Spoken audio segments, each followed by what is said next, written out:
Hello everyone, अगर आप लोगों का भी इनकम टैक्स का रिफंड अभी तक नहीं आया है तो ध्यान से सुनिए ये बात।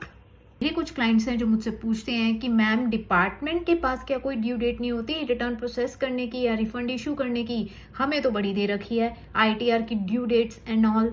आपको बताना चाहूंगी कि डिपार्टमेंट के पास भी ड्यू डेट होती है रिफंड इशू करने की, आईटीआर प्रोसेस करने की। डिपार्टमेंट आपका रिटर्न प्रोसेस कर सकता है या रिफंड इशू कर सकता है with in 9 months from the end of relevant assessment year. जिस ईयर आप रिटर्न फाइल करते हो यानी उस ईयर को बोलते हैं असेसमेंट ईयर। उस असेसमेंट ईयर का जब एंड होता है उसके बाद जो 9 मंथ्स होते हैं वो भी डिपार्टमेंट के पास होते हैं आपकी रिटर्न प्रोसेस करने के या रिफंड इशू करने करते हैं। करंट रिफंड की क्या सिचुएशन चल रही है, तो रिफंड्स लोगों के आ रहे हैं। जितने भी जेन्युइन टैक्स पेयर्स हैं उनको डरने की बिल्कुल जरूरत नहीं है। आपके पास प्रूफ्स, एग्जाम्पशन, डिडक्शंस के अवेलेबल होने चाहिए, रेडिली अवेलेबल होने चाहिए। हो सकता है कि डिपार्टमेंट आपसे प्रूफ मंगवाए एंड देन आपकी आईटीआर रिफंड दे, आपकी आईटीआर को प्रोसेस करे।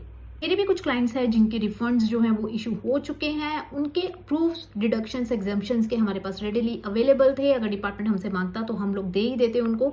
बट आप लोग भी ध्यान रखिए, डिडक्शन, एग्जाम्पशंस प्रूफ के बेसिस पे ही क्लेम कीजिए। डिपार्टमेंट बहुत स्ट्रिक्ट हो चुका है इस मामले में, तो आपका भी रिफंड आएगा, टेंशन लेने की जरूरत नहीं है। जेन्युइन वालों को तो बिल्कुल भी टेंशन लेने की जरूरत नहीं है, विद इंटरेस्ट आएगा आपका। सो प्लीज चैनल को सब्सक्राइब कीजिए and follow for more videos. Thank you very much, bye.